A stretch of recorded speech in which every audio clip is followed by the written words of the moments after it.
Live. We're going live. Oh, we're live. Hey, how's it going, everybody?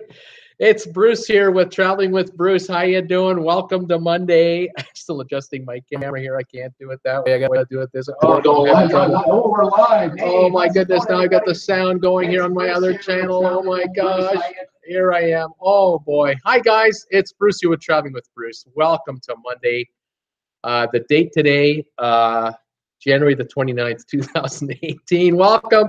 Sorry about the lighting. You can see kind of shadows over here, and you see how bright I am over here, and it's really cloudy and foggy outside. It's just terrible. And so I'm just indoor lighting it, and of course I don't have professional equipment like the pros do. I'm just, oh, my hair. Oh, it's gone. Oh, never mind. Hey, so welcome to my channel, Traveling with Bruce. And today, I want to talk to you about how to avoid going on the cruise ship travel from hell. How to avoid the journey to hell on a cruise ship. I got some pointers for you. I got some examples for you.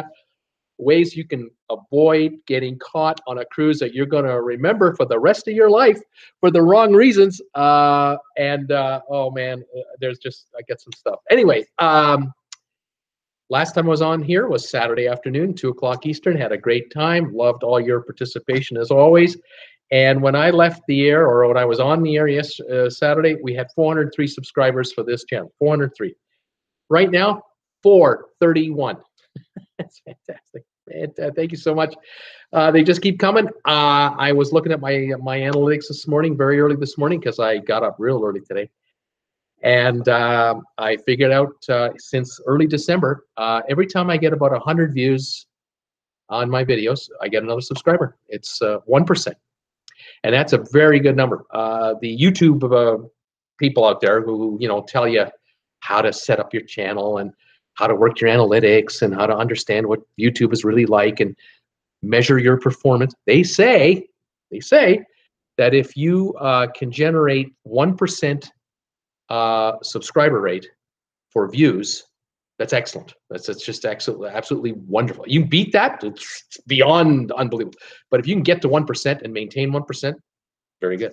And I didn't start at that level, but then again, I had all my relatives watching my videos time and time again, and they'd already subscribed. So, when you have 10 or 15 subscribers and they watch, every video you make, the views go up, but the subscriber count stays at the relative level. Then strangers started to find my channel, and of course, we know what happened. It grew. So here we are, 431 subscribers.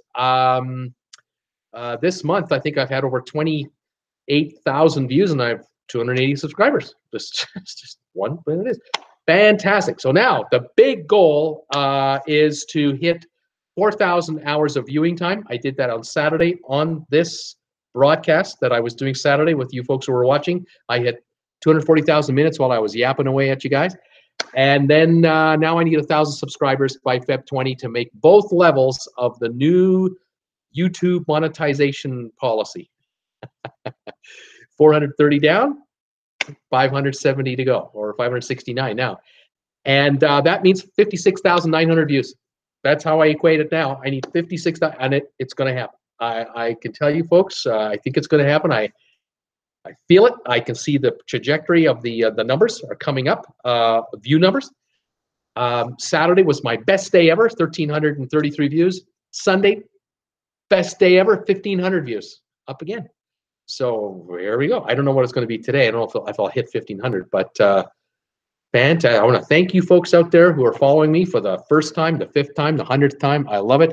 My regulars, my subscribers, my relatives, friends, everybody. And I really appreciate you folks telling your friends and buddies and all your work pals, hey, you're thinking of going on a cruise. You know someone's going on a cruise. You should check out Bruce's channel. He's got all kinds of stuff on cruising. Thank you very much. Give me a thumbs up today on this broadcast if the signal's coming in okay and you like what I'm doing, because I need thumbs ups too.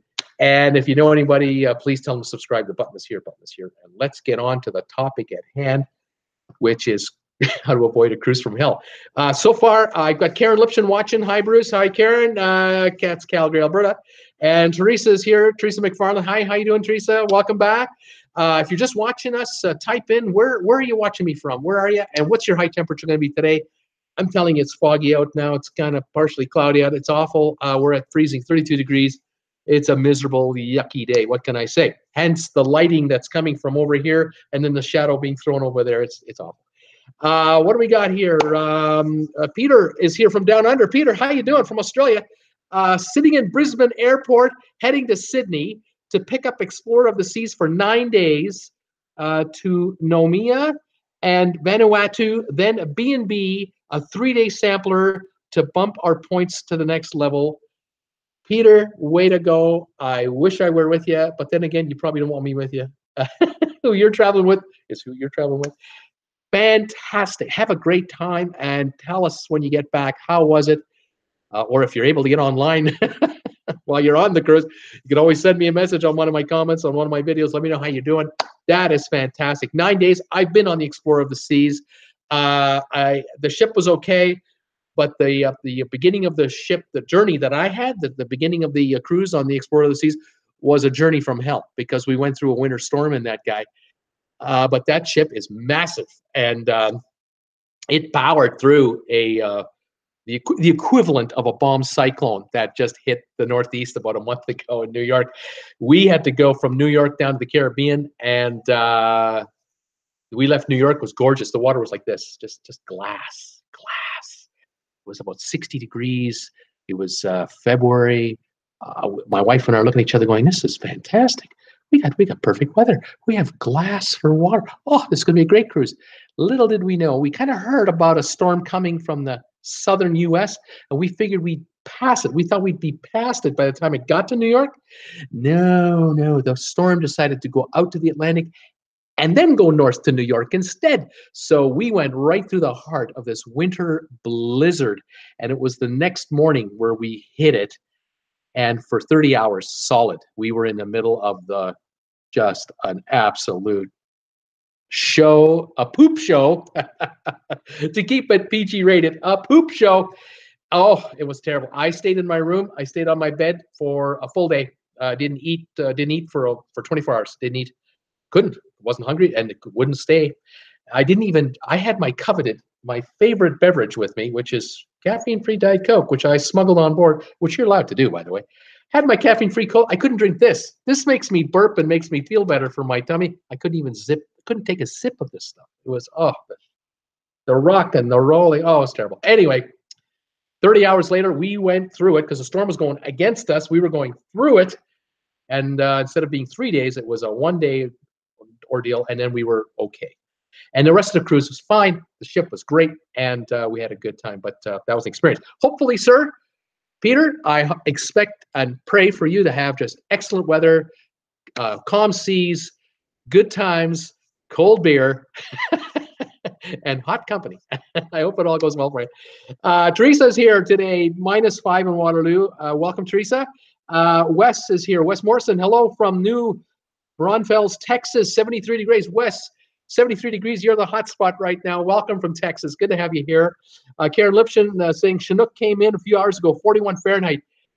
Folks, if you don't know what a Chinook is, that is a term that is used up here in Canada and a couple of areas around the world where if you're in a city that's near the foothills and then the mountains behind it, you can get air coming over the mountains that will dry right out and then come down the other side and warm you right up. And you can go from, in Fahrenheit terms, you can go from 15 below Fahrenheit to 45, 50 degrees Fahrenheit in like 3 hours. It's unbelievable. In the old days, when the farmers used to talk about moving hay out to the cattle in the field, they'd draw up a couple of horses, and they'd have the wagon that usually had wheels, but in the wintertime, you had sleds, you had tracks for like a sleigh. You load the bales of hay on the wagon, and you drive out to the field and drop off the bales of hay for your cattle. And then you turn around and you bring the wagon back. Well, when there's a Chinook coming, the story goes that the Chinook was coming in so fast that the tracks in front of the wagon, it was snow, and behind the wagon it was mud, because that's how fast it's melting. And I'm not kidding, it can happen. During the 1988 Winter Olympics, for almost the entire Olympics, there was a Chinook hanging over Calgary for the Calgary Winter Olympics, 60, 65 degrees. All these Americans from Georgia were up, and Florida, and all these folks from South America were up, and all the folks from Europe were over for these winter games. They're walking around with their jackets wide open, going, "This is a beautiful city. What great weather you have." And we went, "Yeah."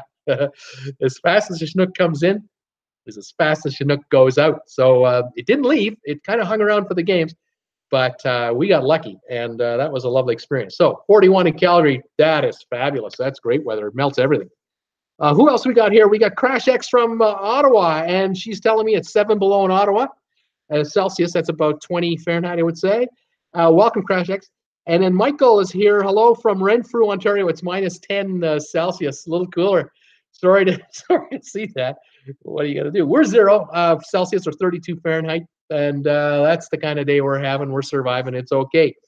Today, folks, I want to talk to you about cruises from hell. And I'd love to hear any comments you folks have on a cruise from hell that you experienced, something that made the cruise just unbearable, whether it was the itinerary, whether it was the weather. Did you get a bad room? Was there a party next door that wouldn't stop? Did you end up on a booze cruise that you didn't know you were gonna? You had no idea you booked yourself on a booze cruise. Tell me your stories, and I'll share them with the folks on the air. For those of you who are watching this video who are not live with me right now, if you're watching this tonight or tomorrow, and you've never watched me before, folks are texting me right now on my live broadcast. I'm just reading the text so that you folks at home know what I'm talking about. Why is this guy telling all these names and telling what the temperature is in all these towns? It's a live broadcast, and I've got folks kicking in. It's fantastic. Anyone else out there, let me know where you're from and what's your high temperature today. And if you got any comments, let me know. Okay, cruises from hell. There's a couple of things to do that you should do to avoid getting on a cruise from hell. Doesn't mean that you know, if you book a regular cruise, you know, it isn't a booze cruise. You book the cruise, that's a 7-day Caribbean getaway, and everything. It can still turn into a cruise from hell if you don't prepare before you book your cruise. And when you're booking your cruise, there's things you got to do to avoid getting caught. Okay, so here we are. There's a couple of points and a couple of things to think about. Number one, on the first day of your cruise, when you're getting on that ship for the first time, and you've just checked in through the check-in window with the agents there, the embarkation window, and you got your room key, and you might have like a wristband for nowadays. Anyway, you're all checked in. You got to make sure before you even left the house that morning or your hotel, you had to make sure that the carry-on bag you got, the carry-on that you're taking on the boat, on the ship with you, has got to have everything you need for the first full day on that cruise. Why? Because when you load in, get there, you'll note, especially if you're a first timer, even veterans like me, you get down to the check-in area downstairs outside where the curb is, where all the cabs drop everybody off and all the buses, the charter buses are dropping people off. The parking lots across the street, there's mayhem there. It's complete chaos. It's a complete chaos. It's like a panic everywhere, and there are sky cabs around who are waiting to take your bags and just load them up on these carts. And these giant carts that have wheels on them probably hold, I don't know, 50 to 100 suitcases each, and they get hooked into the next one, and they get driven by my little tractor thing down to the pier where the ship is, and they get loaded onto the ship in the carts, and then on the ship, the bags get taken off and get separated into deck levels, and eventually your bags will make it to your room. The catch is, folks, you might have 2 or 3 suitcases of your stuff, and you might not see that suitcase till 8 o'clock tonight. You don't know. You got on that ship, you got there at noon, you got there at 1 o'clock, you got there at 11 in the morning. The moment they let you get on the ship, you got there. And you handed your bags in. Just because you got there first doesn't mean your bag will be in your room first. That bag or bags will arrive sometimes in a staggered way, or all at once. And they could be there at 2 in the afternoon, 4, 6, 9 tonight, like really late. And if you want to go swimming in the pool, you need your trunks. You want to go to the spa and get yourself cleaned up for dinner, you need your makeup, you need your comb, you need your stuff. And so I recommend, and all cruise people out there, travel agents, you name it, we tell you, pack enough stuff for the first day of your cruise and all your valuables. So your money, your jewelry, your electronics, everything that is near and dear to you, have it with you. Cameras, don't put anything in checked luggage. Nothing. Nothing. The only thing in checked luggage I recommend is throw your sodas in there, and bottles of wine. You wrap them up in socks or wrap them up with some pants, and deep in the middle of the suitcase to keep them from getting banged around. Of course, one bottle per suitcase so they don't bang into each other. But on the carry-on, have what you need. Now, some cruise lines, some of my customers, some of my viewers have been saying to me, Bruce, some cruise lines are telling us that if you want to bring wine on board, you got to show it at the check-in, so you have it with you on the carry-on. Then do so. Do so. Have it with you on carry-on. If that's what they want you to do, do that. Because the first thing you're going to do when you get on the ship anyway, head to your room, go to your fridge, your little mini fridge that's in the room there, and have the steward clean that out. Tell them you want that stuff out of there so that the fridge is yours, and then load in your stuff. Now, if you've got red wine, you're not going to put in the fridge. White wine, maybe. You might put in the fridge, you might not. But anyway, you'll go to the room with your carry-on. You'll use the little vault that they have there that some people confuse for a microwave. They can't figure out why it doesn't work. It's a vault, and in there you'll put your valuables, and then you'll lock it up, and off you go. And don't worry about when the baggage arrives. You'll be fine. Now you can explore the ship, and if you want to take a swim, come back to your room. You got your trunks there. You brought them with your carry-on. Put your trunks on. Should be bathrobes in the room for you. They'll have towels at the pool. Off you go, and you can swim and enjoy, hit the hot tub and start enjoying your rum and cokes and whatever you want to do, and then come back to your room and get ready for dinner. And even if the bags haven't arrived, you're still okay because you've got the clothing you wore when you get on board. Wear that to dinner, and away you go. Okay, so that's tip number one to avoid the cruise from hell, because God forbid they lose your luggage at the pier, which is incredibly rare. But I mean, the luggage is lost, and it won't be until the next day or at all that you don't see your luggage. At least you got something to start, but you should be okay. All right. That's to get the first day going. Second thing to avoid the cruise from hell. This one here, I hadn't thought of this. I have to admit, I heard this a little while ago, and I thought, what a brilliant idea. And I thought I'd mention this to you. First of all, a couple more folks coming in here. Hello from Renfrew. Okay, Crash is saying Norwegian. She's on the Norwegian Star, February 2016, okay? I'm sure the cruise was fine, but my hubby and I got nasty colds the day after we took off, spent the entire cruise in a really bad inside cabin. Yeah, that's got to be a cruise from hell. First, you haven't got a window to look out of. You feel like crap. You're stuck in there because maybe you have no energy or got a runny nose, headaches, body aches, and you're stuck in an inside room cruise from hell. That's a cruise from hell. Good story. Karen Lipson saying, never had a bad cruise. You got to roll with whatever happens when on holidays. That's true. You got to have the right frame of mind, but glasses half full, not half empty. Wes is saying, we had a passenger who did not get their luggage until day 7 of an 11-day cruise. Oh, gosh. Our cruise left January 6th during the East Coast blizzard. Oh, man. They must have flown that baggage to wherever, day 7 was. I mean, the cruise line blew it, obviously, at the pier, right? Oh, my gosh. I'm just going to pick up my notes. Oh, that's hell. Now, of course, if that happens, I mean, if you've got, an issue like that, you're down at the front desk and you're talking to those people. And the least they can do for you, and I hope they would do for you, cross your fingers, is you get some kind of credit, some kind of shipboard credit, because you're going to be buying clothing in the store on board. And then, of course, the first port of call, you got to buy some underwear and you're going to buy some T-shirts or something to kind of keep you going. Oh, my gosh, that would be terrible. Day 7 of an 11-day cruise. Yikes. Okay, here's the number 2 point that I came up with. These are in no particular order, by the way, but this one I came up with here. They're offering now on these cruise ships, when you take these tours, one of the areas you take a tour, and I recommend you do it, is go in the spa. Take the spa tour. Have them show you around, and they'll show you the weight room and the exercise area where the bikes are and the floor mats, and they'll try to get you to sign up for Pilates classes, and they'll try to get you to sign up with a drill instructor who's going to make you, work your tail off. And of course, I avoid that, as you can plainly see. But this is all you get, but you can tell I'm not in shape. Anyway, the other thing they got now is that they're offering now dental services on cruise ships, in particular teeth whitening services on cruise ships. They're really pushing this because it's a procedure that's easily done. Doesn't cost a lot of money to perform it, can charge a lot of money for it, and it's an instant result. You get several shades of whitening color on your teeth right away. The problem is those folks who are in the dental profession will tell you if you get your teeth whitened, usually what that means is you need a certain treatment on your teeth. You have the special blue lighting effect. In effect, what's happening is that you're going to get quite a bit of sensitivity on your teeth. And if you've already got sensitivity issues as it is, you use that Sensodyne toothpaste to kind of mitigate that.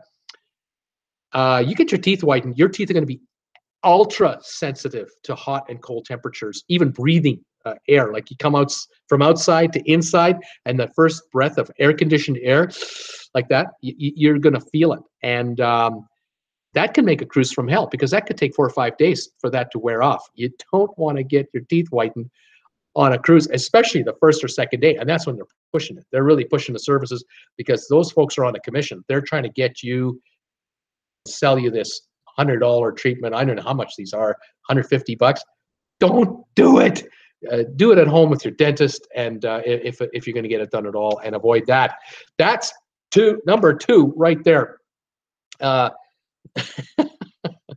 Yeah, Wes is saying here about those bags that didn't show up until day 7.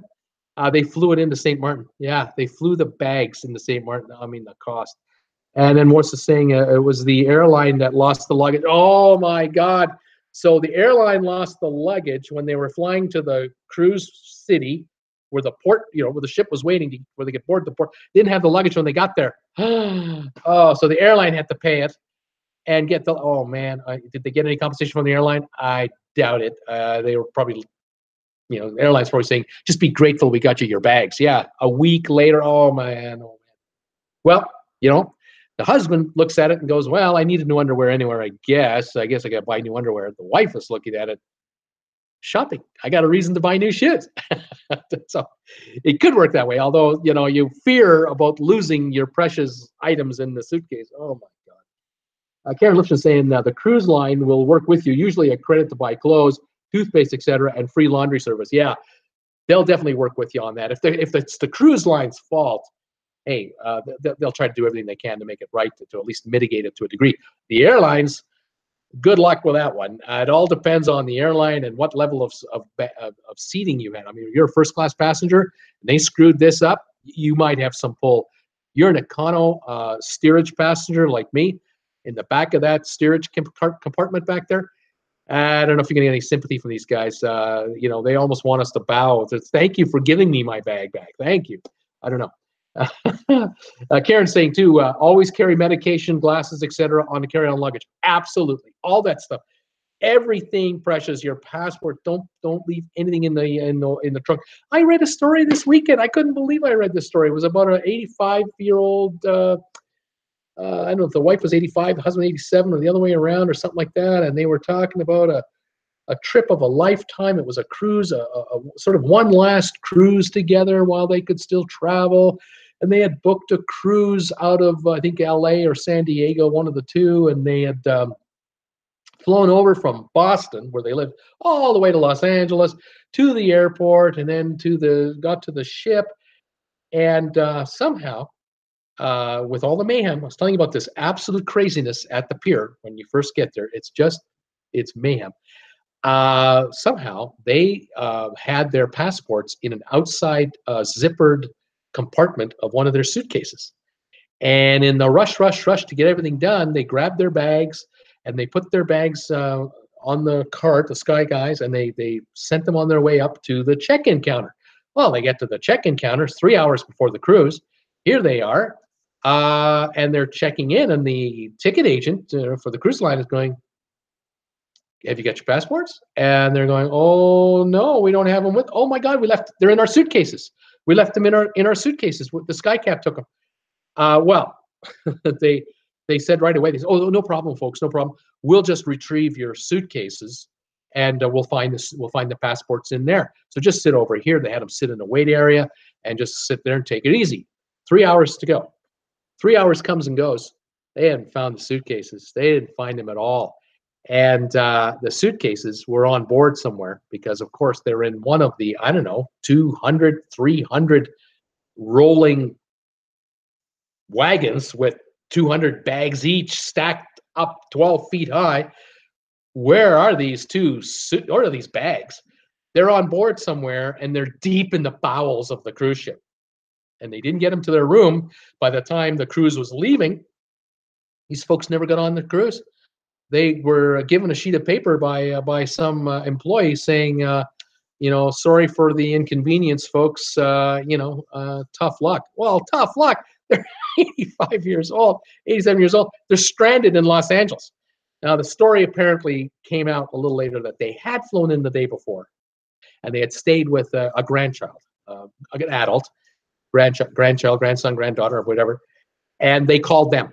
And they came and got them, and they stayed with them for the whole week for the cruise that they were supposed to have. They were in LA without their clothing. And then when the cruise came back, they got their luggage back. In the meantime, calls are being made to Norwegian. What's going to happen with the money for the cruise? $2,300 for this cruise. And they weren't going to give them a refund. They were going to, no, that's not, it's your problem. You screwed up, your problem. But they were assured by the counter people, no, we'll find your baggage. We'll find your passport. You'll be fine to get on the cruise. They never got on the cruise. All those folks who were assuring them had scattered. They were gone. Nobody wanted to talk to them. And, eventually the media got a hold of it. And,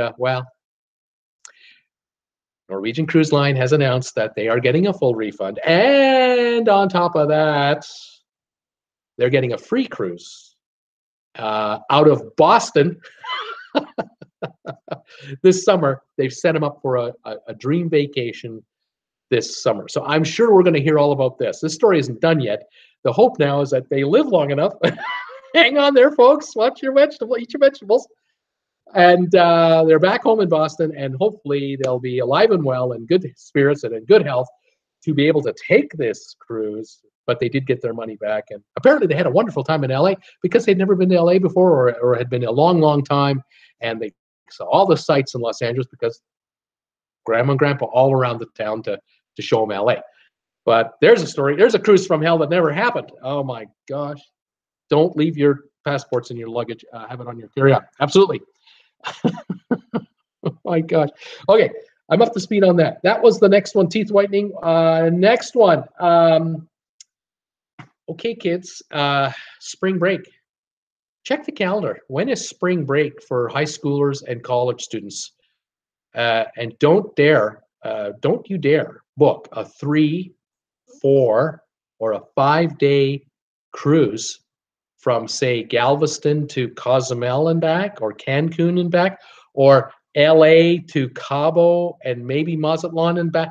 Those 3 and 4-day cruises during spring break, those are booze cruises. Those ships are overrun with college students, and they're up and partying all night long. The cruise line is hoping to sell drink packages to every one of these kids, and if not, they're just selling them, a beer at a time at top dollar, and it is a drunk fest. And if you're looking for a nice, calm getaway cruise, and you're bringing the kids with you, thinking it's going to be a good time, this is a big mistake. Don't do that. So that is one of them that you want to avoid. Spring break cruises, avoid at all costs. Cruises over a long weekend. A 3-day cruise that leaves on a Friday and comes back on a Monday. Careful. Very, very careful. Miami to Bahamas and back. Bermuda and back. Watch out. Way too much action for you if you're looking for that kind of cruise you were after. Be careful for that one. Another one is inaugural cruises. Now, cruise lines make a big deal about a brand new cruise ship. They talk about, we got a brand new cruise ship and it's the first ever cruise, and you're on a brand new ship and you'll be one of the first to ever experience it. Yeah. You're also the first paying passenger who's going to find which toilets are blowing up, which pipelines aren't working too well, where the sewer is backing up into the showers. The first week or two or month or so of a cruise ship's life is the one where the most problems occur, because it just came out of the factory and it hasn't been running with 4,000 passengers on it yet. This is the first time the ship is crawling with people and everything is stressed up. The air conditioning system is at full stress. The electrical system is being stressed out. The plumbing systems are being stressed out. And this is where you have these pressure gaps and these air bubbles in sewage lines and water lines. Problems all over the place. So look, if you're into inaugural cruises, you'll probably get a certificate that says you were on the inaugural cruise. You might get a little model of the ship as a little memento, but you might get a few other souvenirs you weren't counting on. And the crew, they're brand new. They haven't been on this ship before with 4,000 plus passengers and 1,500, 1,800 crew. Everybody is new. Everything is new. And it's all being used for the very first time. And I would avoid it. I would avoid an inaugural cruise because they're not cheap. Inaugural cruises are premium priced because it's the first time. It's the first time. Somehow the cruise lines have fooled us into thinking that an inaugural cruise is a special thing, a real, you're part of an exclusive club of people. Yeah, well, if you've seen some videos lately, the MSC Seaside, the first couple of cruises on that one, there have been all kinds of nightmares on the MSC Seaside. Beautiful ship. Ship of the year, according to cruisecritic.com. Ship of the year. Hadn't sailed a single voyage yet, and it was the ship of the year. Well, yeah, ship of the year. Looks great on paper. Looks great on the computer, illustrations. But in practical terms, it hadn't been broken in yet. You want to give it a few months before you get into that. Anyway, if you're just joining me and you're live and you haven't signed in, if you don't mind, give me a thumbs up that the signal is okay. Say hi to me if you can, if you want to. Tell me where you're watching me from. What's your high temperature today? We're in Creston, BC. That's where I'm located, 3 miles north of the Idaho border. I'm about 32 degrees Fahrenheit. It's cloudy, and I got the lights on over here shining in my face. And you can see the shadow behind me because this isn't the professional set. It's my living room. And welcome to the show. We're talking about cruises from hell, things that have happened to us, things that could happen to us, and how to avoid them if at all possible. I got some more of these for you. Wes is saying, great advice. I thought that if you had no password, you would not be able to get off at any ports. I'll tell you, Wes, if you've got your passport, like when you check in, you're showing your passport at the check-in gate, right? Obviously, and you folks know, if you've booked a cruise before, you know this too. If you book a cruise generally online nowadays or with your travel agent wants a copy of your passport. The cruise line, if you're booking through them and going through all the emergency contact information they want to have from you, they want your passport number. They want your expiration date of your passport. What country is it issued in? They're doing all that so that they can, in effect, pre-clear you in their systems before you even show up at the gate, at the terminal. The cruise line has, up to 4,000, 5,000 people, depending on the size of the ship, that are going to check in like a 3-4 hour window. They haven't got time to verify your passport on the spot when you get there. They've pre-verified you already. You've been pre-cleared for, say, Kingston, if you're going there, Grand Cayman, if you're going there, Mexico. You've been pre-cleared with these countries. They've already received the itinerary and the manifest from the ship, who's expected on this cruise ship. And they've been given all the passport numbers in advance. Same with the United States, because you're coming back to the United States. I, as a Canadian, am leaving the U.S. and coming back to the U.S. if I'm boarding in, say, Miami. I've been pre-cleared before I get back. They already know. Oh yeah, he's okay. He's not a problem. He's not a problem child. Anyway, you still got to have it though when you present yourself at the check-in counter on embarkation day. You got to have the actual physical piece. Now, when you get off the ship, if you're let's say you're in Jamaica for the day and you're going to go rafting, in one of those raft tours, theoretically you should have your passport with you, but you're going to have to be careful that it doesn't get. You don't want to get wet or lost in the river, in the raging rapids or whatever you're taking. So likely the ship will organize on the tour where you can leave your valuables when you get to the spot that you're going to get on these, these rafts or whatever you're doing. And then you can come back with your passport in hand. I recommend you take your passport with you off the ship at each stop, and your ID and your credit cards, because for whatever reason, if you miss that boat, you miss that ship on the way back, you are stranded in Jamaica now.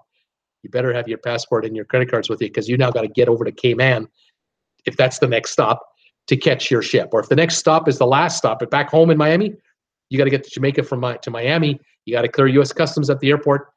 and then make it to the ship to get your luggage. So that's a safety tip. Okay. What do we got here?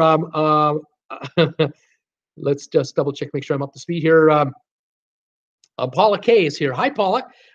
Bruce, 33 degrees in Hanover, Pennsylvania. And snow is on its way tonight. It'll be pretty, but it won't be fun to drive, right? Welcome, Paula. Crash the X says, watch the MSC Seaside inaugural cruise YouTube videos. Yeah, there's a bunch of them now.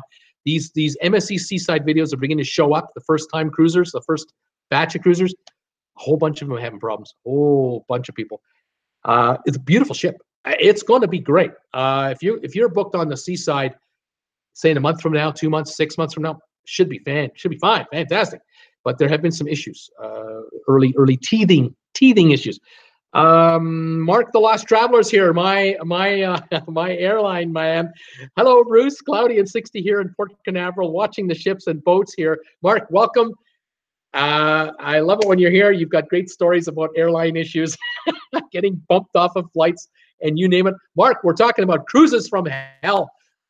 Cruises that can make you cruise from hell, or ways to avoid it. And so we're just going over a number of interesting stories here. Dylan is here. Dylan, how you doing? 82 here in Laughlin, Nevada. A little windy. I almost went on the Norwegian Cruise Line Bliss, but couldn't find the deal I was looking for. Yeah, again, early days for the Bliss. It comes out in March, I think. It lands, and it starts cruising in Alaska for the summertime this year. And then it'll make its way all the way to New York, and it'll be based out of New York for a while, and then it's going to be based out of Miami next winter for Caribbean cruises. So you may have to wait a while to get a deal on the Bliss, because those first few cruises, like I said, they go at a premium, and that's where the problems are. Those first few cruises, I don't go for inaugural cruises. I hold back. Chen Ben is here. Hi, Bruce. Chicago here. 24. Chen, how are you? Welcome. I'm thinking it's Ben Chen. Welcome. You're a newbie into this. Fantastic. Great to have you. We're 32 here in Creston, British Columbia, 3 miles north of the Idaho border. And welcome aboard. If you have any questions, just drop them in there. We're talking about cruises from hell and how to avoid this. AJ Walsh is here. Hello, Las Vegas, Nevada. AJ, 69 degrees right now. Welcome, sir. It's good to have you. Or ma'am. AJ, I don't know if it's guy or girl. Welcome. And it's great to have you along. Mark Lost Traveler says, does marriage from hell count? Never been on a cruise from hell. I got a story for you. I got a story for you about exactly that. And I'm going to get to it in just a sec. Just hang on. Just time on. Mark, Mark the Found Traveler. Hello, Bruce. Good to see you, buddy. That's another Mark. There's Mark the Lost Traveler, Mark the Found Traveler. Banchan going on a Royal Caribbean Anthem of the Seas to the New England and Canada in late August. That is going to be fantastic. I am certain. My wife has been on me. We have to do this. She wants to do this kind of cruise. That should be a fantastic cruise. I know that in the Northeast, in the New England area, there has been quite a few news stories coming out, mainly from local papers, talking about the impact of these cruises hitting places like Bar Harbor and other ports. Some of the folks in these communities don't want cruise ships to come by because 1,500 people get off the damn thing and overrun the town all day long. There's only 5,000 of us here. All of a sudden, there's 8,000 of us here. What the heck? They don't like it. They like this quaint, quiet little Northeast community that they like to summer in or year-round live in, where the businessmen in these little towns are going, oh, yeah, we got tourists. And they're here for 6 hours. And we're going to give them all kinds of things to spend money on. We're going to have chocolates and candies and T-shirts and hats and, you name it. So there's some folks who are happy, some folks that are upset. And this is an evolving area. And this is a popular place that tourists want to go to. These cruises have to go from the U.S. to Canada and back to the U.S. to be under the Maritime Act of the U.S., which says you can't just do American ports only. If you do, you have to have an American crew, and you have to have American, pay rates and everything else. The cruises will be triple the price. So having the cruise ships start in the U.S., go to Canada and come back, or start in Quebec City and go down to Boston, New York, and come back to Quebec City, that means you can have an international crew and keep those prices down to make it affordable for us. Very popular cruises, very popular. Mark the Found Traveler said, had all cruises here thus far. Mark is saying also, coming to you from Hanover, PA, as well as Paula Kay is your biggest fan. And Karen Lipson says, I was on a 2-week cruise out of London a few years back. My son was an employee, so I was on standby for any cabin that was free. I checked in, was on board when I was informed that the cruise was, and then we have to say, oversold, got a bunk bed in the crew quarters, one of the best cruises ever. Because you got to spend it with your kid and you got to experience the crew side of this cruise that none of us really get a chance at. You saw stuff we would never see, and what an education. What a deal. The price was sure right. Oh, that's a fantastic story. Doreen is saying, hi, Doreen. Never had a bad cruise, but only did 3 so far with Celebrity, -8, and a nor'easter on the way. I'm hearing about snow in PA coming that way too. Doreen, you're right. Hunker down and, get a hot toddy going. But, that mulled wine, to get the wine and heat it up and oh, that'll keep you calm. Okay. Cruise from hell, marriage from hell. I got a story for you guys. Oh, man, Mark, the Lost Traveler, you have triggered a memory for me. It was my first ever cruise. My wife and I, our first ever cruise, Holland America, from San Diego down the Mexican Riviera and back. Beautiful ship, great cruise. We had a great time. But day one, within the first 2 hours, this happened. I couldn't believe it. We had been all over the ship, and we got to our room, and our luggage arrived. So we were unpacking our luggage. And of course, being newbies, first time, we're learning all this stuff. Where does everything go, So we figured it out pretty quickly. We knew that the suitcases, once they were empty, they go under the bed. What an ingenious idea. The bed is raised a little higher, and underneath the bed is room for the suitcases. That's where they go. They take up no square footage of the cabin. Fabulous. Did that. We had I had my cola with me, put that in the fridge. Everything was great. So I'm opening my balcony door, and I'm looking out at the downtown San Diego, because that's where we are. We're waiting to leave. And I hear arguing next door. From my balcony, I can hear from the balcony next to me. I hear heated, exchanged unpleasantries. And it's hubby and the wife are going at it. And they just started the cruise. It's 2 hours. We just got there. I don't know these people. I didn't travel with these people. I was traveling with another couple who were showing us what it's like to be on a cruise together. They were on the other side of the ship, way over one side. We were on this side of the ship, way over on this side. It wasn't them. I do not know who they were. I still do not know who they were. But there was a spirited discussion happening in the cabin next door. Okay, so again, I dropped my notes. So I'm saying to my wife, hey, listen to this. Oh, and it was intense. Well, the husband comes out to the balcony. He lights a cigarette, and he yells something back in her, and then he yells out, "Wow, some fine damn cruise this turned out to be." That turned out to be the line of the cruise. Every cruise gets its own one-liner, and this was it right here. Some fine damn cruise this turned out to be. And I have a feeling that those two didn't have a good time for the whole 7 nights of that cruise. Something didn't work out. Now, whether there was a misunderstanding, and I'm assuming they were married, but maybe I was wrong. Maybe they weren't married. Maybe this was, a couple that had sort of met not too long ago, and topic came up of a getaway, and this cruise kind of came up, and one thing led to another, and this couple found themselves in a balcony suite on this Holland America ship, and one party had thoughts of what was going to happen on this cruise, and the other party in question had thoughts of what was going to or not going to happen on this cruise.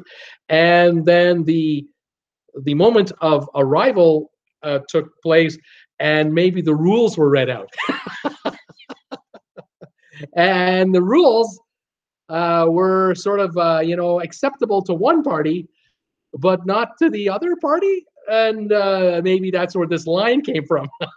A fine cruise this turned out to be.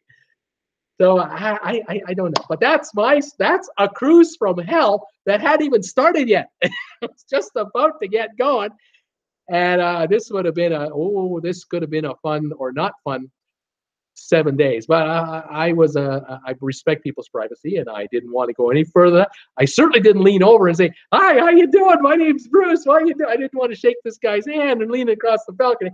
I just kind of stayed back in my balcony and sort of laid low. But yeah, that was a story, man. Mark, you got me going on that one. I love it.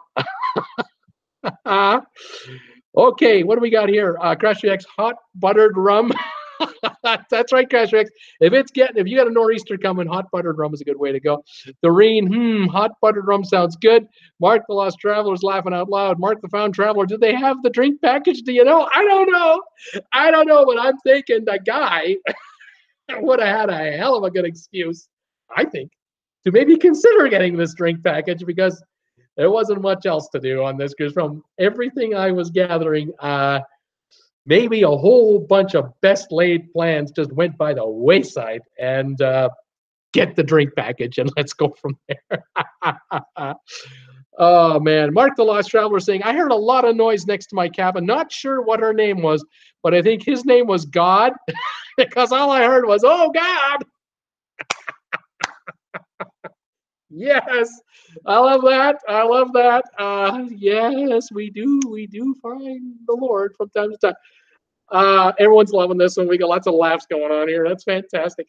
Yeah, the cruise from hell can be as simple as who's going and who's sharing the room. I would like to think that if this is a getaway for a couple that are getting to know each other a lot more, I would think, I would at least suspect that you'd be a little further along in the relationship before this cruise comes up,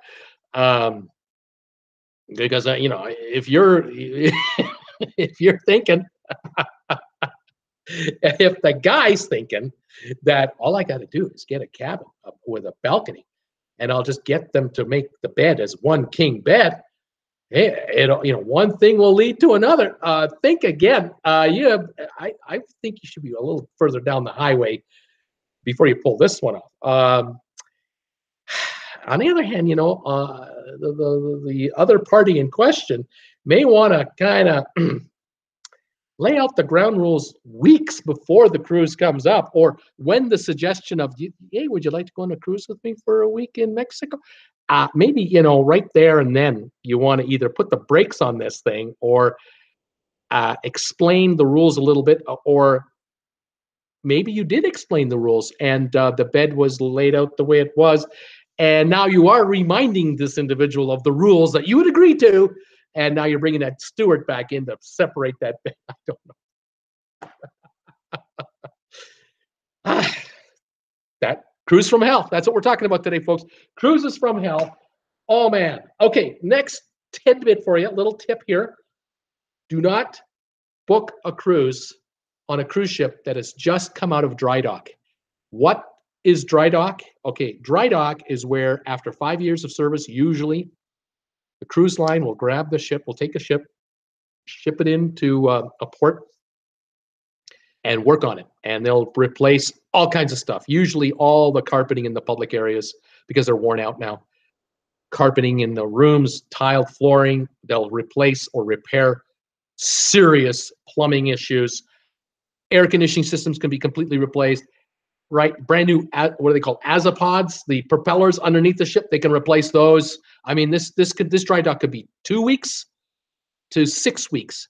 $3 million a day is the cost of taking a ship into dry dock on average, and you've got hundreds and hundreds of workers on the ship tearing it apart and putting it back together. Problem is, you're on a tight schedule. You got 4 weeks of dry dock time, and for every day that cruise ship is sitting there, It's not working. It's making zero money for anybody, the owners. It's costing $3 million a day in materials and manpower, insurance costs, dry dock fees. Every day that ship's sitting there. So that this dry dock thing is a military precision exercise. They have a schedule to the hour, and it's 24/7 refurbishment of this cruise ship. So when that ship comes out of there, it's supposed to be done. But life works in mysterious ways, and sometimes you can have pretty bad weather during refurbishment, and there are ships bringing stuff into the port that actually end up with furnishings, carpeting, new curtains, television sets that have to go on that ship. And the ship is 4 days late because it's in the middle of the sea out here. There's a wind warning. There's a hurricane. Who knows? Delays. So what will happen is in the last 3 days of the refurbishment, everything is brought on that ship that had to go in that ship. And it's just stuffed everywhere. Just stuff it anywhere. And then for the first 3 days of the cruise, of the first cruise after refurbishment, you've got workers all over that ship still installing stuff in the public areas, in cabins, all over the ship. You don't want to be on that cruise. You just don't want to, you're in a construction zone. You're in sort of the end of the construction zone, but it's a construction zone nonetheless. Some of these ships are adding full-blown restaurants. They're ripping out cabins and refurbishing new cabins. There's the smell of paint everywhere. The chemical smells everywhere. It's a mess. You want to avoid a refurbished cruise ship for at least the first month, at least, and let it also get broken in. Cruise from hell. Just little tips. God help you if you've got the cabin above, below, or beside the area where they are, they got saws going, they got drills going, they got, oh my Lord, screaming between foremen and workers, and you don't want any part of that, just so you know. All right, AJ Walsh is saying, went on a cruise with neighbors. Oh, okay. We went on a cruise with neighbors. They were in the cabin next door. Heard him talking badly about my husband and I. Yes, AJ is a girl. AJ, you're a girl. The rest of the cruise was extremely awkward. Oh, no. Yes, folks. I would highly urge you not to book adjacent cabins with family or friends. Now, if it's children and it's your children, okay, have an adjoining cabin for the kids because, mom and dad keep an eye on them, of course. But uncles and aunts and grandmas and grandpas and buddies and work pals and golfing friends and what? No, separation is the key to a happy everything. My friends and I, my friend was on me for years. Bruce, you got to go on a cruise. You got to go on a cruise. And finally, he said to me, "You come with us. My wife and I are going. You and your wife will go, and we'll go together. We'll show you everything about the cruise, and we'll have a great time. And we've been on 10 cruises before." And then he said the magic words: "I'll make sure our cabins aren't near each other." You'll be on one end of the ship on one side. We'll be on the other end of the ship on the other side. And here's the deal. We don't have to see each other if we don't want to. We can just, bump into each other on the ship, of course. But you know what we'll do? Why don't we just agree to meet every day at dinner time, 7 o'clock. We booked our table in the nice dining room on the Holland America cruise ship. We'll meet at dinner time and we'll talk about our day. How about that? Now, if tomorrow we're going to go to, say, Mazatlan, and we want to plan an outing, we'll plan the outing, at dinner time each night, and we'll go, okay, Mazatlan Day, we'll do Mazatlan. And Puerto Vallarta Day, we'll do Puerto Vallarta. But the rest of the time, it's your cruise, it's our cruise, see you around, and we'll just see you at dinner. And it worked perfectly. It was genius. And we're still pals. And this cruise was in 2008. This is 2018. We're still pals. It worked out. That's how you do it. But yeah, this is a nightmare. This is a nightmare having neighbors. Yeah, it can be very awkward, very, very awkward. Folks, if you're just joining this chat and you're watching live, say hi. If you'd like to, say hi and send me a message. Tell me where you live and what your high temperature is today. Give me a thumbs up if the signal's coming okay. Hope you're liking it. Give me a thumbs up for that. I'm in Creston, BC, here in Canada. It's 3 miles north of Idaho is where I live. If you don't know where Creston is, Google it sometime. And it's 30 degrees here, 32 degrees here, and foggy. And I got the light on in my living room to shine it on me, and you can see my shadow. I could do like hand puppets. I can't do that. If I could do that, it would be another dimension to this channel. Unbelievable. There's such upside for this channel. I can't believe it. Okay, other cruises from hell, things to watch out for. Okay, themed cruises. The term themed cruises has really taken off in the cruise business. Cruise ship companies have figured out, hey, if we were to have a Star Trek convention on a cruise ship, they can't go anywhere.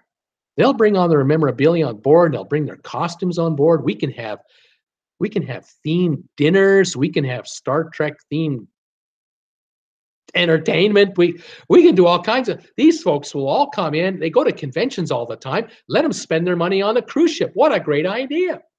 Well, it is a great idea. It's wonderful. If you're a fan of Star Trek, this is great. If you hate Star Trek, not so good. But it could get worse. And you're asking, worse? What's worse than having a Star Trek convention if you're not a Star Trek fan? Well, how about this one? How about the Kid Rock Chillin' Cruise? 4 days of rocking on the boat with Kid Rock and other bands that are going to blow the house down. How about that one? That's Norwegians. That's the Norwegian Jade, and that's April the 10th to 14th in the Caribbean. How would you like to be on that cruise with your 2 children, ages 4 and 6, having a pleasurable time going through the Caribbean islands with Kid Rock and his pals and all of his fans running roughshod over the cruise ship? Oh, man, I don't know if I want to be on the cruise after that cruise, because I don't know if the cruise line can clean up the Jade fast enough in the time that they've got when the Kid Rock fans get off the darn ship, and they can get in there and clean the whole ship up for the next regular cruise. There's a cruise from hell waiting to happen for those of you who aren't Kid Rock fans. Now, if you're a Kid Rock fan, it's going to be great. You can check tats with everybody. It's going to be fun. You can have drinking contests. You can push that drink card package to the nth degree, and you can wave at all those 4 and 6-year-old kids in the water park with the mom and dads holding them close to their chests, terrified for their lives. Oh man, there's a cruise waiting for you. It's just an example of a cruise from hell. Mark, the Lost Traveler, saying, if you hear that a man or woman went overboard last night, I think you might know who it was. Then that person would get the drink package. Oh my. We hear this all the time. The news media loves the story of a missing cruise ship passenger that accidentally fell off a cruise ship. You know how hard it is to accidentally fall off a cruise ship? It takes a bit of doing. There are certain areas of the ship, like pool deck, where the railings are 4 or 4.5 feet high. There's a couple of them. And then there's glass in front of the railings that are like 10 feet high, and they're angled back like this, so that if you want to jump over the ship, you got to get on like 4 chairs, climb over the glass, and then hope that when you do jump, you don't land on the decks below you, because it isn't just clear sailing to water. The falling off of a ship accidentally is a extremely rare occurrence. There are far more common instances of assisted falling off a ship incidents, unfortunately, and they get investigated thoroughly. And that's why there's cameras everywhere on these decks. Cameras everywhere. But it's true. People can get liquored up or other substances And they can find ways to, become impervious to pain and have the strength of Zeus and start climbing on stuff. And yeah, some people do accidentally fall, but others get accidentally assisted in this event. And it does happen. Not on every cruise, once or twice or three times in a year. Out of millions of cruises, 28 million, there were 30 instances worldwide where people fallen off a cruise ship, and some have been recovered. Many don't get recovered. Anyway, yeah, there you go. That's a cruise from hell. Oh, man. Mike Hamilton is here. Hi, Bruce. 45 degrees in Jersey, snow in the forecast. Yes, you're getting a nor'easter. I wouldn't want to be taking a cruise ship in and out of New York the next couple of days. Mike, welcome. Mark the Lost Traveler assisted push me off the deck. Yeah. Yes. Okay. The next cruise from hell. How about this one? Navigator of the Seas. February the 11th. It's a 5-day cruise. Monsters of Rock. Yes. Monsters of Rock. Cruise from hell waiting for you. They're advertising it as a cruise from hell without saying the word. But, oh, my God. One more. This was advertised. I'm not kidding you, folks. Norwegian Cruise Line, Norwegian Star cruise ship. March 11th. It's a 7-night cruise. Advertised as a booze cruise. I mean, it's called the week-long booze cruise. Every guest on that ship gets drinks for free. Now, just imagine the fun the crew is going to have cleaning up that mess during the day, during the night, and everything. Unlimited drinks for a week on a cruise ship.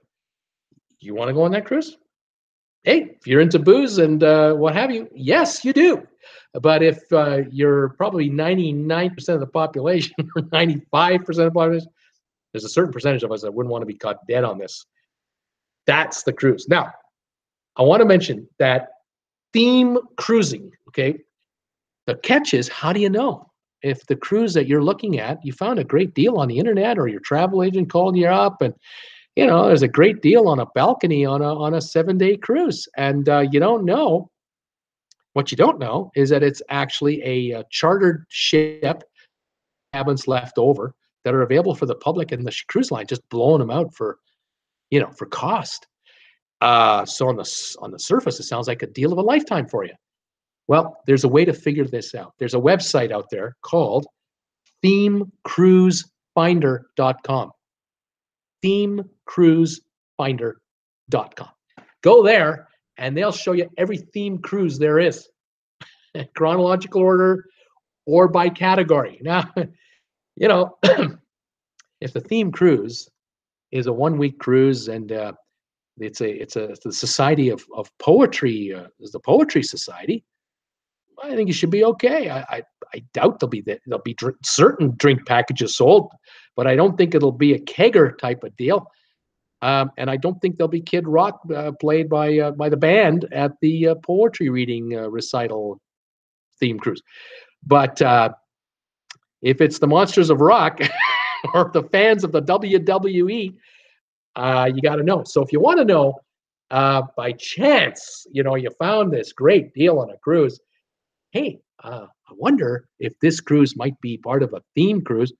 Well, go to themecruisefinder.com and look for your ship, look for your dates, and find out for yourself whether that cruise you're on is a theme cruise. You might get a pleasant surprise. Maybe it's I don't know, Carol Burnett reunion cruise, and you love Carol Burnett, or it's an Oprah Winfrey cruise, and you love Oprah. Hey, well then knock yourself out.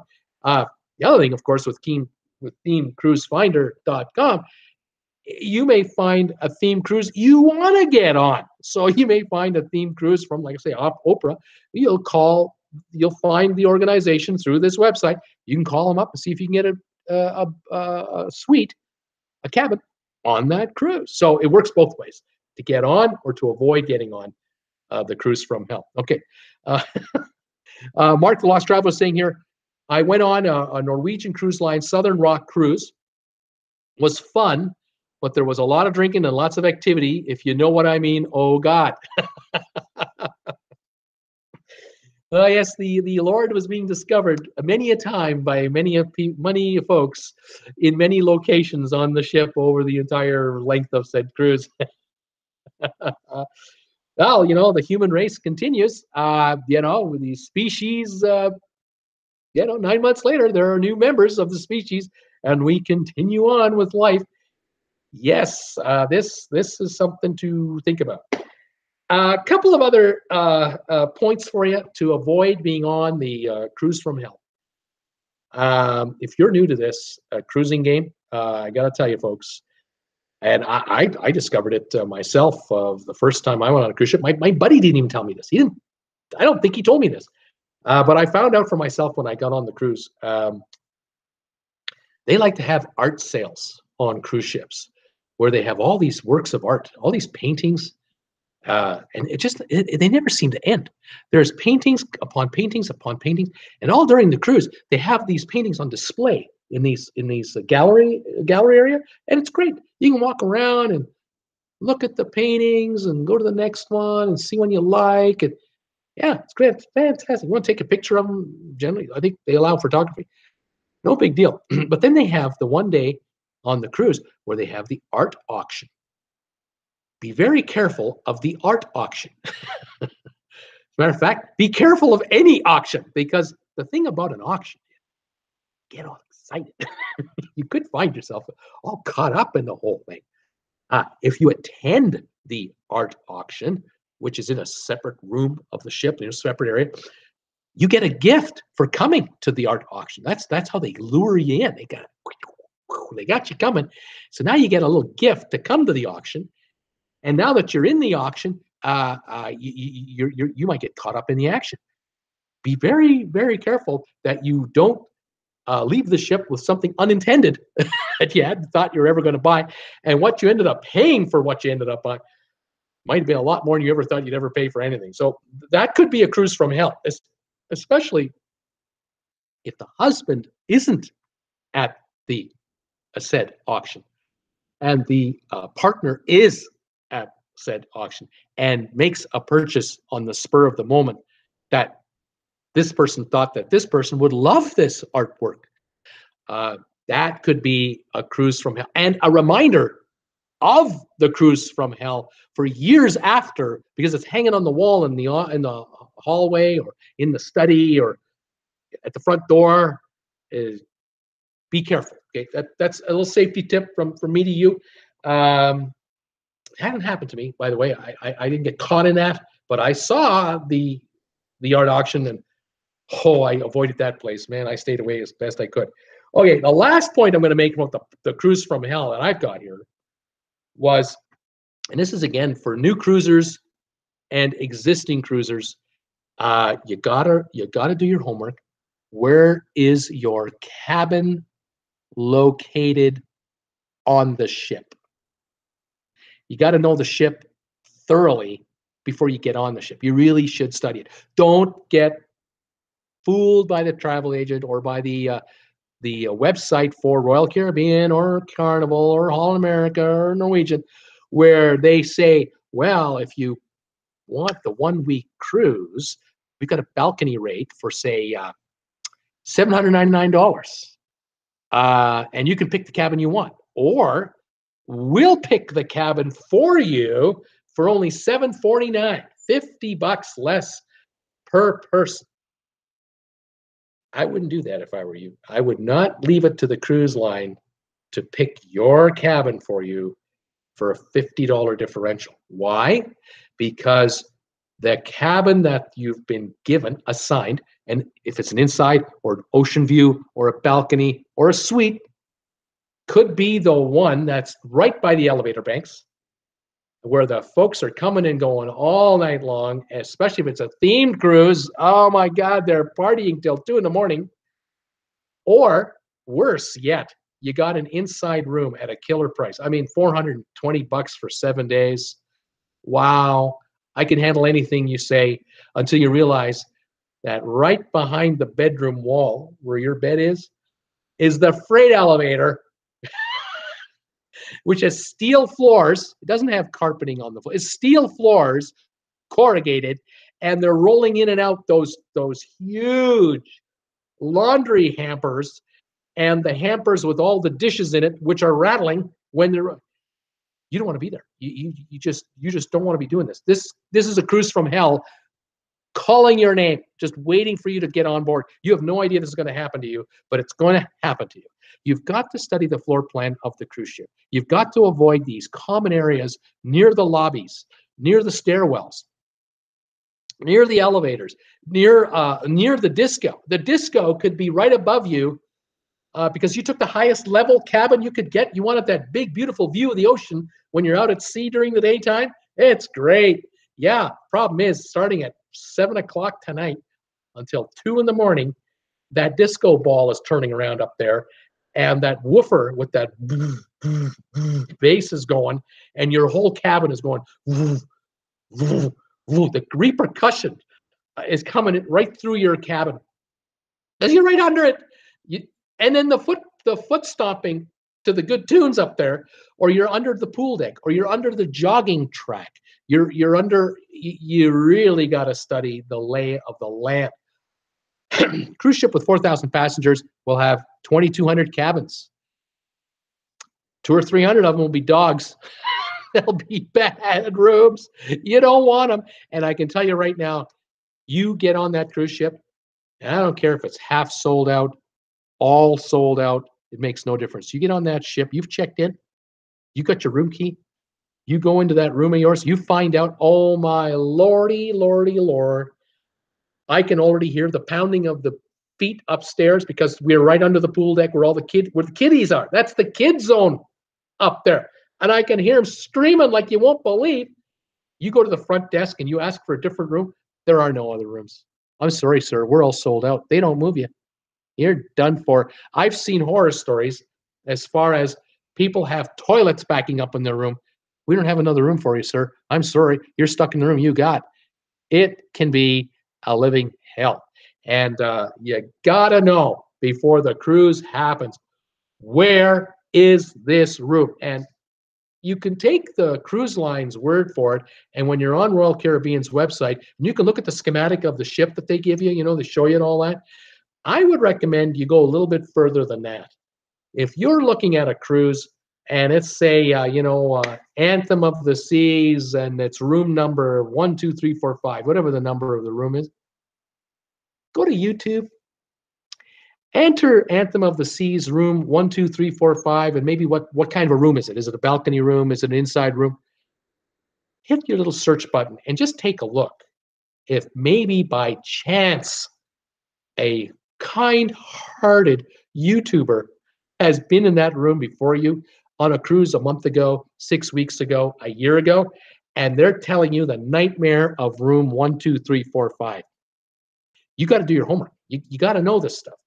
Balcony rooms sound great. They're the most popular room there is on a cruise ship. There are more balcony rooms than any other kind of room on a cruise ship. But you don't know where that balcony room really is, whether something above it or below it is the problem, or whether out in the hallway is the problem. So you got to do this homework. So check. Always try to book your own room. Your travel agent should be thorough enough and on top of things for you to say, hey, listen, I found a great cruise for you. It's a 7-day thing, blah, blah, blah, blah. But I got to tell you right now, if you go online, you're going to find the same cruise that I found for you for $100 less or $80 less. But don't be fooled. I didn't get you that room. The room that deal was for was the room from hell. I got you on that same cruise for only $80 more for, $40 each. And you're, way down the hallway. You're in the middle of the ship. You're not in the front where this motion is here, or in the back where that motion is. You're in the middle, and it's more stable there. And I got you one room down like 2 floors below from the top, and 2 or 3 floors below you from there's.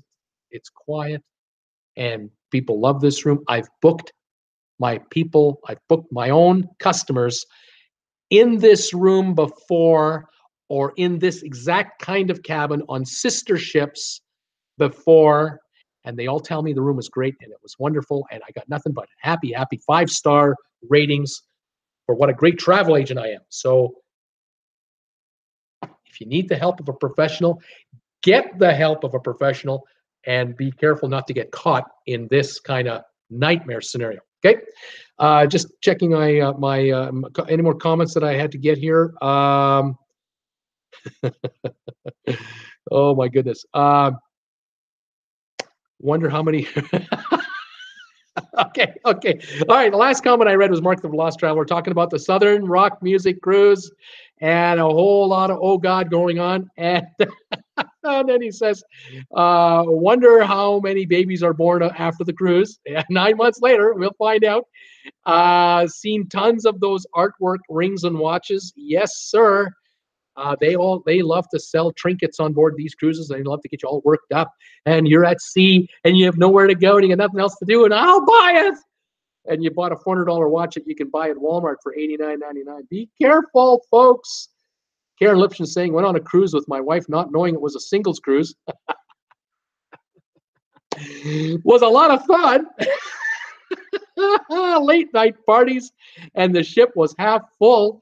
Of course, everyone was single, only one person to a cabin. Oh, man. Whew, get yourself in a lot of trouble in that. Mark the Lost Traveler said, first thing I do when I get on a ship is walk the whole ship from top to bottom. Even after 20 cruises and have been on the same ship a few times, things change. Yes. If you haven't been on a cruise for 5-6 years, that specific ship, it may have been in dry dock since the last time you were on that ship. They may have taken out bars and restaurants and put in all kinds of other stuff. They change half the deck. There are ships where they cut them in half, they add 150 feet, put it back together. They completely change. Walk the ship and find out what's going on. Remind yourself where everything was. Karen Lipson saying, never get a family room, as they have bunk beds hanging from the walls. You got to be a gymnast to get in and out of bed. Check the ship before booking a room. Yes, because these bunk beds hang down off the wall. And now you got to kind of do the merengue to kind of get around it. Yeah, you don't want that. Yeah, be very careful. The other thing I found too is if it's just a couple and you're cruising and there's a room available and it's got an adjoining door to the cabin next to, you don't want that. You don't want that one. You don't want that room, because that door, you can hear everything and they can hear you. Your neighbors hear everything you're doing and you hear everything they're doing. You don't want to hear what they're doing. You may not really want to know. So keep that in mind. Get a room that's not connected to another room, that doesn't have an adjoining door. Okay. Teresa's saying, we always tell our TA, travel agent, we always tell our travel agent what floor and what area to book our cabin. Yep. That, if you know what you want, the area, and you've studied the ship, you tell them. And you make sure that travel agent has done their homework. When they call you back and say, okay, I got you the room you wanted, it's room number 11402. Well, now let's show me. Where's that room again? Now you get on the schematic on the internet while you're talking to your TA on the phone or whatever. Find that room and check it out for yourself. You want to make sure. Because you can't change it once you get on that ship. You're done for. What do we got here? Mark Lost Traveler saying, I get a middle of the ship room. That's usually 2 decks of rooms above and below me. Yeah. If you that is wise thinking. Absolutely. You want protection from above and from below. Absolutely. Teresa's saying we do the same, Mark. Lost Traveler, nice job, T. And then Teresa's saying, I also find the higher the floor, the more sway you feel. So I'd rather be lower. Yeah, you can. Of course, a ship can do, going forward at you, it'll do this. Well, if you're on the top of it, you're doing more. If you're a little lower on, not so much. In the middle, here in the middle, you're dealing with tip or this. So it's less. The amplitude, is that the right word? Amplitude is less. Something to keep in mind. Mark the Found Traveler, any plans on taking transatlantic cruises in the future? Best ports, etc. I haven't got one in my immediate future, but starting about March, the end of March into April and May, this is repositioning season. This is the time that cruise ships get moved from Miami, Tampa, Fort Lauderdale, Port Canaveral, over to the Mediterranean, or up to London, to the North Atlantic, to the Baltic ports for the summer cruising season in Europe. because it's going to be too hot in the Caribbean. There are cruise ships year-round that ply the Caribbean, of course, but a high number of them, quite a number of them, only hit the Caribbean for 5-6 months of the year, and then they head back to Europe for the other 6 months of the year. So this is a chance for you guys to get a great deal on a repositioning cruise where a balcony might run you $100 a night plus tipping and taxes and fees in the wintertime or more in the Caribbean. And a repositioning cruise might cost you $60, $65 a night for a balcony. Inside room, $35, $45 a night per person for an inside room. And then there's the offers on top of that, where sometimes an outfit like Norwegian will say, hey, I'll tell you what, you want to take a repositioning cruise from Miami over to Barcelona? Not only will we give you the balcony for $75 a night, we'll give you free tips, and we'll give you 4 specialty dining packages. Two offers out of the 5 we've got. We have 5 deals here. You can take internet, you can take some spending money, cruise credit, or these other options. You do the math, figure out which one works for you. Drink package, specialty dining, no tipping. Take the one you want. Now, if you're a shareholder of the company, as I've told you before, and those of you who have never watched me before, if you're a shareholder of Carnival or Royal Caribbean or Norwegian, these are publicly traded companies. You own 100 shares at least of any of these 3 companies. You take a cruise with any of those 3 companies or any of the subsidiary lines that they own, you get a credit on every cruise you take, unlimited per year. Take 5 cruises, you get 5 onboard credits. Take 1, you get 1. No limit. Now, you take a repositioning cruise. This is where you can almost cruise for nothing. You take a repositioning cruise on a balcony, splurge, and you're spending $750. They're already giving you a $50 room credit. Great, now you're down to $700. they're giving you a dining package. They're giving you free tipping, maybe not. Great, you take that too. You're a shareholder of the company. It's a 15-day repositioning cruise with Norwegian. You get a $250 room credit only for 1 person, not for 2. So it's $250 off the top right there again. So the savings for a repositioning cruise can be massive. Now, having just said all that, if you're just taking a cruise in the Caribbean and you're spending $120 a night in a nice balcony room, and you're a shareholder, a 1-week cruise, you get a $100 ship credit. Whatever other offers they're giving you, this is extra. The shareholder deal is on top of everything else. You're a part owner of the company, you're entitled to it. So keep that one in mind as well. So these repositioning cruises can be a heck of a deal. So for Atlantic travel, there are cruises they're going to go from the United States, mainly Florida ports, of course. They're going to land in Lisbon. They're going to land in Barcelona. They're going to land in Rome, Venice. There's cruises ending up in Southampton.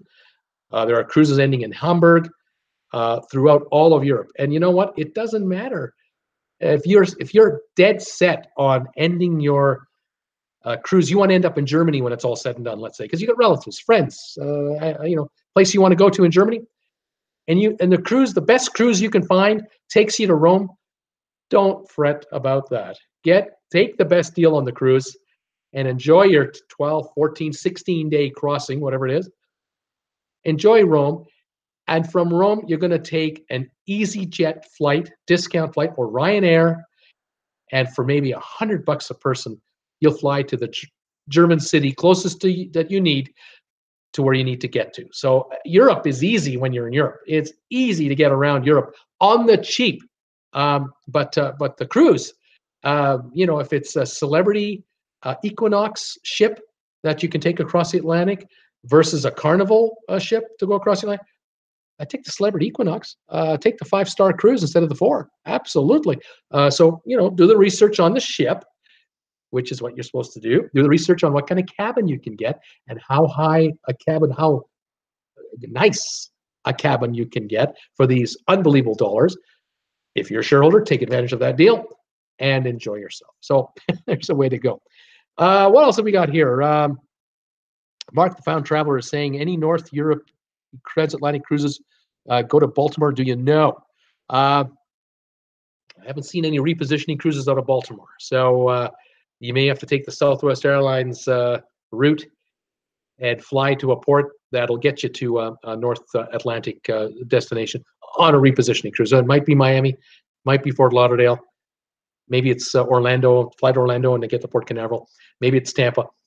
Go to vacationstogo.com. That's my favorite site to find cruises. Vacationstogo.com. Tell the computer that there's a chart there. Enter the month you want to depart. Let's say March till March, and you're prepared to take a cruise that's March, April, or May. Give it a parameter like that.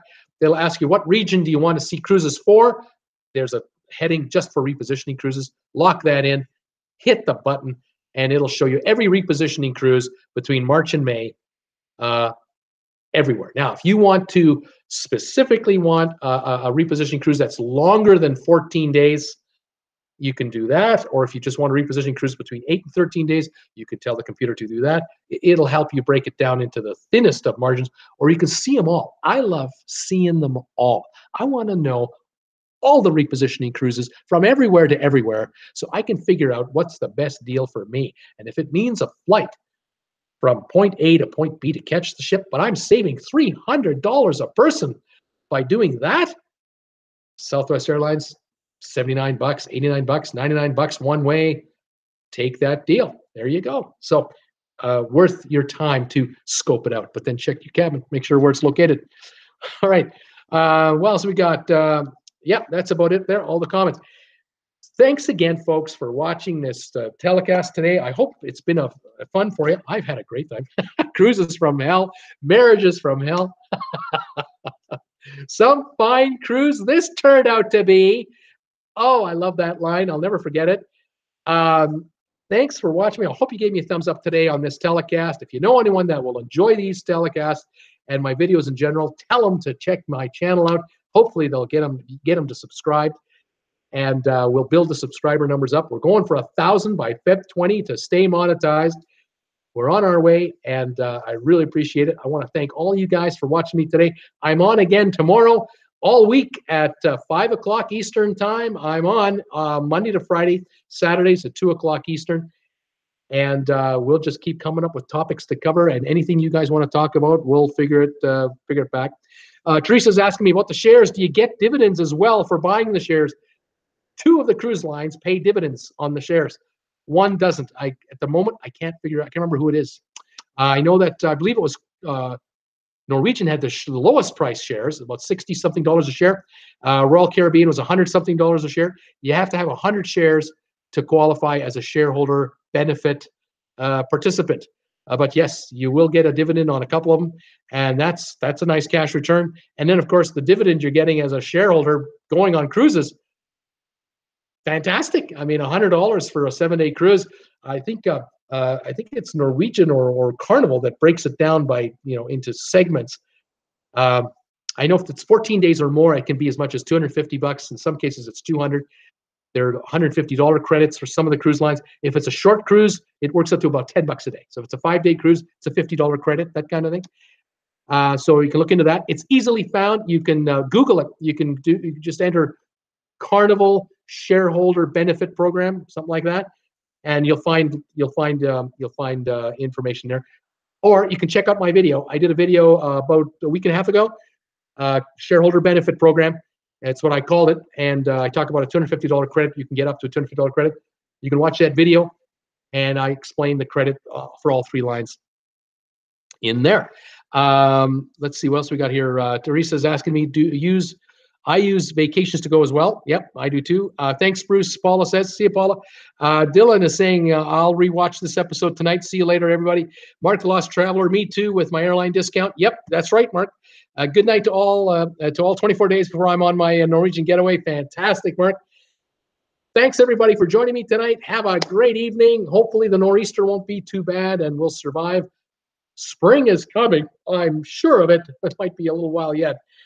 Okay, this is Bruce saying goodbye from Traveling with Bruce. Thanks for joining me. We'll see you tomorrow. Take care, everybody. Have a good one.